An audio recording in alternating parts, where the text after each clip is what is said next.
We have about 6 regional banks in Rwanda, but we were registered 11 years ago at Greenfield, but last year we were number 2 largest bank in Rwanda. All these banks are in that market. In Uganda, we are number 6, number 5, I'm told by Mary, and we are the largest regional bank. So it is not the number of banks in the marketplace, it's the value proposition, it's the concept of your business model. Equity has entered DRC with a shared value proposition.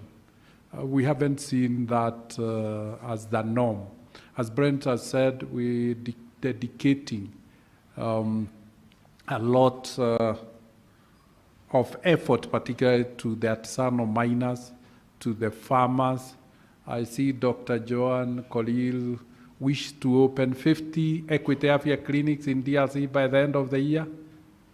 So you can see the investment Equity is making in society to differentiate itself.